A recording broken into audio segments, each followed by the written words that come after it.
তখন বাতাস দিয়ে ওই চাল বিহীন যে আগড়াগুলো তুষ তাকে উড়িয়ে দেন, আর সুপুষ্ট ধানগুলোকে তারা খামারের মধ্যে যত্ন করে রাখেন, যা সারা বছর তাদের আহার্য রূপে সংরক্ষিত থাকবে। ঠিক তেমনি যাদের হৃদয়তে ভক্তি পুষ্ট অন্তঃকরণ ধান স্বরূপ, তারা ঠিক এই সভামণ্ডপে বসে আছে, আর যারা আগড়া তাদেরকে ঠিক সরিয়ে দিয়েছে। তো যাই হোক, গুরুতত্ত্ব বড় কঠিন জিনিস। এ লঘু মেধাতে কখনো গুরুতত্ত্ব উপলব্ধি করা যায় না। আমাদের পরম গুরুদেব শ্রীল প্রভুপাদ বলতেন, a bonafide spiritual master is the merciful incarnation of Supreme Godhead Lord Krishna. This is the real identification of a bona fide spiritual master. অর্থাৎ তিনি হচ্ছেন প্রকৃতপক্ষে গুরু, যিনি ভগবান সর্বাবতার লীলা পুরুষোত্তম শ্রীকৃষ্ণের করুণার মূর্ত বিগ্রহ। তিনি জগতে কৃপা করবার জন্য এই জগতে গুরু রূপে অবতীর্ণ হন। অতএব গুরু সাধারণ মনুষ্য নয়, আমাদের মতো রক্ত মাংসের তৈরি শরীর নয়, পাঞ্চভৌতিক বস্তু কোন অস্তিত্বই সেখানে নেই। যে কথা বলা হলো যে অচিন্ত ভেদাভেদ, আমাদের চক্রবর্তী ঠাকুর তিনি জানিয়েছেন সাক্ষাৎ হরিত্বেন সমস্ত শাস্ত্রই, সমস্ত শাস্ত্রে যাকে সাক্ষাৎ হরি বলে কীর্তন করেছেন। তবে কিন্তু প্রভর্য প্রিয় কস্য, তিনি আমার প্রভু অর্থাৎ শ্রী ভগবানের অত্যন্ত নিয়ারেস্ট এন্ড ডিয়ারেস্ট, অত্যন্ত প্রিয়। যাতে আমরা বুঝতে না পারি, শ্রী ভগবান উদ্ধবকে বললেন, আচার্যং মাং বিজানীয়, আচার্যকে তুমি আমাকেই জানবে। নমর্ত বুদ্ধি, ম্যাটেরিয়ালিস্টিক নলেজ, সে বস্তুকে কখনো টাচ করতে পারবে না। কেন? সেই গুরুদেব সর্বদেবের অধিষ্ঠান। এক কথায় আমাদের গুরুবর্গ কীর্তন করেছেন, সাইমultaneously one and different, যুগপৎ। একজন হচ্ছেন প্রিডমিনেন্টিং অ্যাবসলিউট, যেটি আমাদের সভাপতি মহারাজ বললেন, তিনি হচ্ছেন ভোক্তা ভগবান। তার স্বরূপটি কি? ঐশ্বর্যস্য সমগ্রস্য বীর্যস্য যশস্বী জ্ঞান বৈরাগ্যস্যৈব সন্ন্যাং ভবৈকুণ্ডনা। এই ছটি পরিপূর্ণ রূপে যেখানে বিদ্যমান, তিনি হচ্ছেন প্রিডমিনেটিং অ্যাবসলিউট, অর্থাৎ ভোক্তা ভগবান, supreme angel of all living entities in the all universe. এইটি হচ্ছে শ্রী ভগবানের স্বরূপ। আর প্রিডমিনেন্ট অ্যাবসলিউট, যেখানে মহারাজ কি বললেন, ওটি হলো ভোগ্য ভগবান।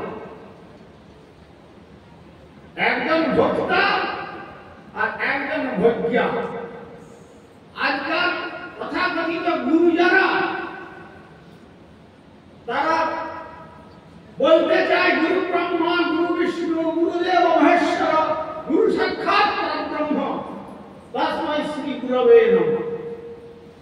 কিন্তু এই এই শ্লোক গুরু গীতাতে কি উদ্দেশ্য করে বলা হয়েছে তারা তা জানে না।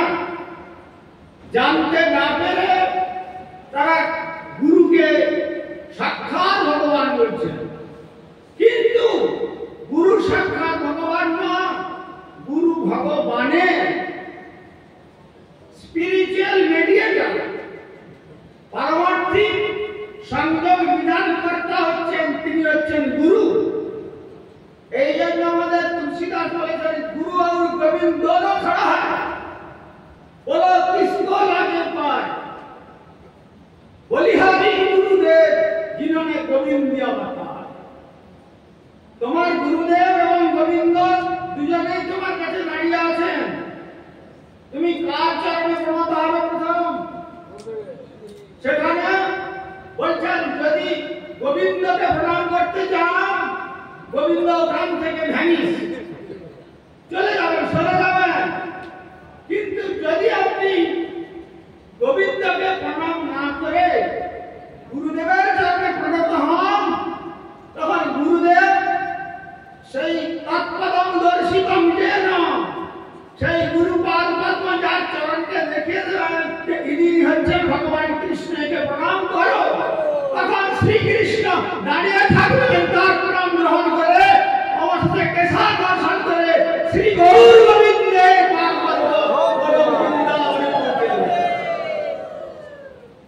অতএব গুরু বস্তু যে কথা শুনলেন লঘু নয়, অত্যন্ত ভারী। तुलसीदास के कथा बोलेছেন जो जाके शरण लिए उसकी ताके रखे लाज, उलट चले मछली चले और वही जाए गजराज। महाराज जी तो बोलेছেন कि गुरु लघु वस्तु ना, তিনি ভারী। হরিদ্বার যদি জানতে কোন গভর্নমেন্ট বড় বড় শিকলগুলোকে একবারে কংক্রিট করে ফাউন্ডেশন দিয়ে আর আপনাদের স্নানার্থীদের জন্য সেই শিকল রেখে দিয়েছে, সেই শিকল যদি আপনি ধরে ডুব দেন, গঙ্গার বিষ্ণু পদার্থ সম্ভূত গঙ্গার ক্ষমতা নাই, আপনাকে ভাসিয়ে দিয়ে চলে যাবে। কেন? ভারী বস্তুকে ধরে রাখছে। আর যদি আপনি ওই শিকলকে না ধরে ডুব দিতে চান, তাহলে গঙ্গা আপনাকে ভাসিয়ে ভাসিয়ে শেষ করে একবারে বঙ্গোপসাগরে নিয়ে গিয়ে আপনার অস্তিত্ব থাকবে, অস্তিত্ব থাকবে। যেমন একটা পুঁটি মাছ দেখুন কোথায় চিন্তা করুন তো, সেই গঙ্গাসাগর, গঙ্গাসাগর থেকে সে উজান হয়ে ওই গঙ্গার স্রোত কাটিয়ে কাটিয়ে এই সমস্ত পশ্চিমবঙ্গ থেকে আরম্ভ করে বিহার থেকে মধ্যপ্রদেশ, মধ্যপ্রদেশ থেকে উত্তরপ্রদেশ, উত্তরপ্রদেশ থেকে হিমাচলে, হিমালয় পাহাড়ের ভিতর দিয়ে গোমুখ পর্যন্ত চলে গেছে একটা ছোট্ট পুঁটি মাছ। আর অনেক একটা হিমালয়ের একটা বিরাট বস্তি, সে ওই হিমালয় থেকে বেরিয়ে জল পান করতে গিয়ে স্লিপ করে ওই স্রোতে পড়ে গেছে, কিন্তু এই স্রোত থেকে পড়ে সে আর ওই জলের স্রোত কাটিয়ে নিজেকে বাঁচাতে পারলো না, ওই স্রোতে ভাসতে ভাসতে জীবনটা তার চলে গেল।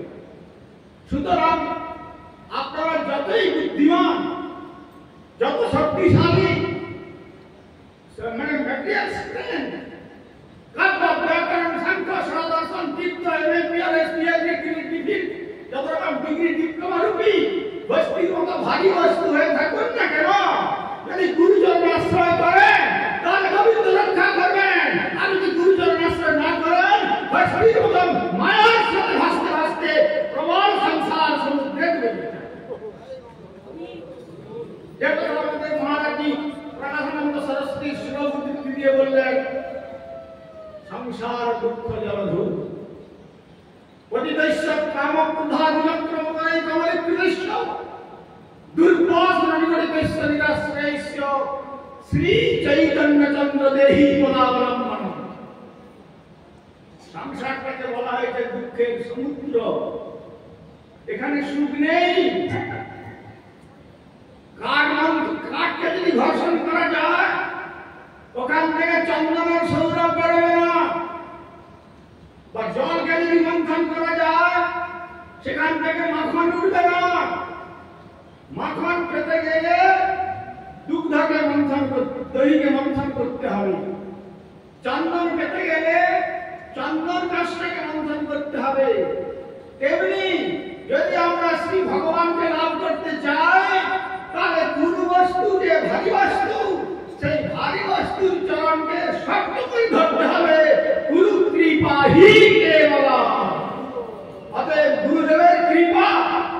যার প্রতি বর্ষিত হবে তার জেনে রাখবেন মা ভই আর কোনো চিন্তা নয়। এই জল কৃষ্ণ পদে সখী আছে প্রাণ, সে পাদ কমল যায় সদা ধ্যানে দেন। কি ভয় তার দুর্গম গহনে, কি ভয় তার রণে বা বর্ণনে। সুতরাং যদি গুরুপাদ পদ্মে আমরা আশ্রয় নিলে তিনি যখনই কৃষ্ণের চরণে আমাকে অর্পণ করবেন তখন আর মরণে আর জীবনে তার আর ভয় নেই। সে তখন মা ভই, তখন বদন ভরে দুবাহু তুলে নিতাই গৌর সুন্দরে পবিত্র আনন্দে সেই কীর্তন করতে করতে ইহলোক ছাড়িয়ে পরলোক ছাড়িয়ে প্রকৃতির পরপারে ব্রহ্মাণ্ডের পরপারে গোলক বৃন্দাবনে শ্রী গৌর গোবিন্দের পাদ পদ্মে পৌঁছে দেবে। এইটা হলো গুরুর স্বরূপ। আর তিনি কিরকম উপবর্ষে বলেছেন বাচবেগম মনসৎপ্রভবেগম জিহ্বাবেগম উদরুপস্থবেগম এতান বেদান্ত বিশেষ ধীর সর্বামমিমাং প্রতিবিংশ শিষ্যা বাক্যমনবেগ ক্রোধ জিহ্বাবেগ উদরুপস্থবেগ মিলিয়া এসব সংসারে ভাসাইয়ে দিতেছে পরমবেগ। এই ছয় বেগ যার সদা বসে হয় সেই আমি গোস্বামী করে পৃথিবী বিজয় ব্রহ্মাণ্ড কার্য শক্তি ধরে যেন জানে। আমাদের গুরুবর্গ দেখুন আজ শুধু আসমুদ্র হিমাচল নন, তারা সারা পৃথিবী ব্যাপী যারা জগতের মানুষ জানতো eat drink and live this is the human life, আজ তারা জানতে শিখেছে human life meant for the service of God, Supreme God. Who is Supreme God? Not Jesus, not Padri, not another person.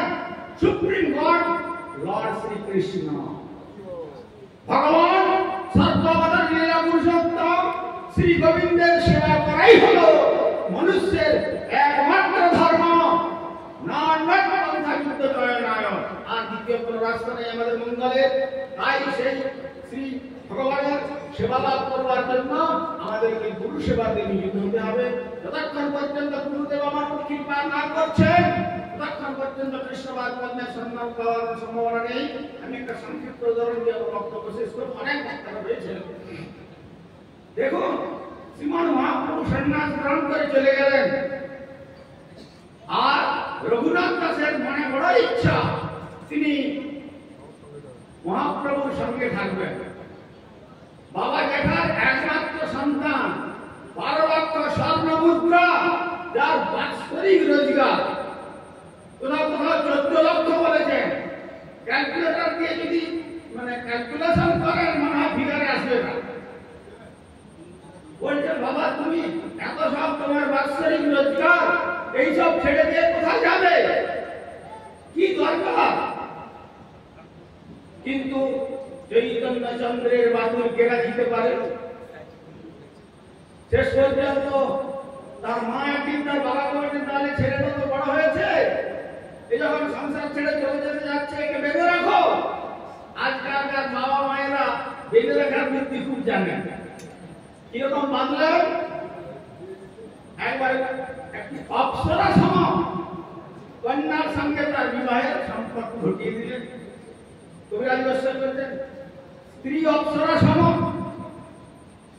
আর ঐশ্বর্য ইন্দ্র সম ঐশ্বর্য যা। কিন্তু স্ত্রীর বন্ধন কাকে বন্ধন করবে? কৃষ্ণপাদ পদ্মের মধু যে আস্বাদন করেছে সে কখনো ওই বিষ্ঠাভোগী মাছির মতো বিষয়কে বিষ্ঠাভোগ করতে যাবে না। কোন ক্রমে যখন নিত্যানন্দ প্রভু শান্তিপুরে নিয়ে এলেন মহাপ্রভুকে, সেই ফাঁকে মোটামুটি যে কোনো হোক তিনি ধরনে চলে এলেন। সেবকরা বলছেন প্রভু আপনার ওই যে রঘুনাথ আসছে। মহাপ্রভু হেসে বললেন আচ্ছা আসুন। আসলেন, কিন্তু যেই প্রণাম করছেন মহাপ্রভু রঘুনাথ আদেশ ঘরে ফিরে যাও। বাস সে কি করুন, সংসারের বন্ধন, 12 লক্ষ মুদ্রার বন্ধন, আর বিষয়ের জমিদারির বন্ধন, এসব বন্ধনেতে আমাকে ছিন্ন করে আপনার চরণে এলাম, আর আপনি আমাকে পাঠিয়ে দিচ্ছেন আবার সংসারে। এটি আপনার আশীর্বাদ না আমার প্রতি অভিশাপ? মহাপ্রভু কিন্তু বাক্যে অনড় ফিরে গেলেন। নিত্যানন্দ প্রভুর কৃপা যখন পানি হাঁটতে হলো, দণ্ড মহোৎসব বেটা চোর, তুমি যার সম্পদ তাকে না দিয়ে অপরে দিয়ে যাচ্ছে। অনন্ত জীব জগৎ সব নিত্যানন্দ দাস, গুরু গোবিন্দের দাস। গোবিন্দের দাস হওয়ার আগে গুরুর দাস হতে হবে, গুরুর প্রকাশ ভক্তি নিত্যানন্দ দাস হতে হবে। তা না হয়ে তুমি নিত্যানন্দের বস্তুকে আমাকে না দিয়ে তুমি ভগবানকে দিতে যাচ্ছে। চোর বেটা, তোমাকে দণ্ড দেব। বাহ, ইনি তো ঘরে পাঠিয়ে দিয়েছেন, ইনি আমাদের দণ্ড দেবেন। যা দণ্ড দেবেন স্বীকার করে বলতেন, সংশোধন হয়ে যাবে। দণ্ড আমার পার্শ্বদেরকে দধিয়া মহোৎসবে তোমাকে দণ্ডিত করলাম। তখন রঘুনাথ দাস গোস্বামী বলছেন, বাহ, এইরকম দণ্ড যেন প্রতিটি জীব জন্ম জন্মান্তরে আপনার দণ্ড ভোগ করে গৌরবেন্দ্রের পাপ পরিত্যাগ করো। যখন নিত্যানন্দ প্রভুর করুণা হলো, তার চরণ দুটি তার মস্তকে তুলে দিলেন। তারপরে তিনি মহাপ্রভুর দর্শন পেয়েছিলেন পুরীতে। তারপর অনেক সেবা করেছেন। সেখানে জীব গোস্বামী নিত্যানন্দ কৃপাকে বলছেন নৈবেদ্য তুলসী। যেমন আমাদের স্নেহ ধর্মীয় মহারাজ আপনাদের এই উৎসব করার জন্য কত চেষ্টা করছেন, কতদিন ধরে তেল মশলা সব কিছু অনেক বাজার পত্র করে নিয়ে রান্না করতে দিয়েছেন। সুন্দর রান্না করতে, শুদ্ধ পদ্ধতিতে সুগন্ধে চতুর্দিকে ভরপুর হয়ে গেছে। কিন্তু রাঁধুনি রান্না করেছেন, সোনার থালায় করে পারস করা হয়েছে, মন্দিরে ভোগ তুলে দেওয়া হয়েছে, পূজারীকে বলা হলো ভোগ দিয়ে দেন, সব সুন্দর হয়ে গেছে। আর পূজারী দরজা বন্ধ করে বেদ মন্ত্রকে সব ভোগ নিবেদন করলেন। এলো কর্তব্যর্থম পুষ্পাঞ্জলি শ্রী রাধা কৃষ্ণাভ্যাং নমঃ। আবার বলে শাস্ত্র শুদ্ধ ওম সৎপ্রসাদং প্রজাস্তি সপ্তমিদক্তদা দেবাদুত্তম তরুণ নবতরং কুশল প্রীত নৈবেদ্যম শ্রী রাধা কৃষ্ণাভ্যাং নমঃ। ঠাকুর তোমার নৈবেদ্য তুমি ভোজন করো, আমি বাইরে জপ করছি, ঠাকুর গ্রহণ করবেন। আপনার মহারাজ মনে করুন কোন দুটি রাখেননি, রান্নার ভালো ব্যবস্থা করেছেন। এক ক্লাস টু সবজি সমস্ত বাজারের মার্কেটে 1 নম্বর জিনিস সব, কিন্তু ভোগ উঠে গেল মন্দিরের ভিতরে। পূজারী মন্ত্র জপ করলেন, সঙ্গে জল দিয়েছেন, বাইরে এসে জপ করছেন, তুমি ভোজন করো। কিন্তু সব করা হয়েছে দ্রব্যকে পূজারী তুলসী অর্পণ করতে ভুলে গেছে। কি হবে? 56 ভোগ 36 ব্যঞ্জন বিনা তুলসী প্রভু এক নাই মানি। তেমনি ওই জীব জগৎ আমাদের জ্ঞানের নৈবেদ্য, রূপের নৈবেদ্য, বুদ্ধির নৈবেদ্য, বিদ্যার নৈবেদ্য, পাণ্ডিত্যের নৈবেদ্য, ধর্মের নৈবেদ্য, আশ্রমের নৈবেদ্য যতই সাজান না কেন, যদি গুরু কৃপার কি তুলসীর সংযোগ হলো তবেই রবীন্দ্র সেবা করবেন। তাহলে মন্দিরের ভিতরে প্রবেশ করলেও মহাপ্রভুর চরণে পৌঁছে গেলেও মহাপ্রভুর যাও, তুমি ঘরে ফিরে যাও। জয় জয় শ্রী শ্রী নিতাই গৌর প্রেমানন্দে। হরি হরি বল, হরি হরি বল। পঞ্চাকল্পতরুপস্য কৃপা সিন্ধু ভৈবচ পতিতানাং পাবনেভ্যো বৈষ্ণবেভ্যো।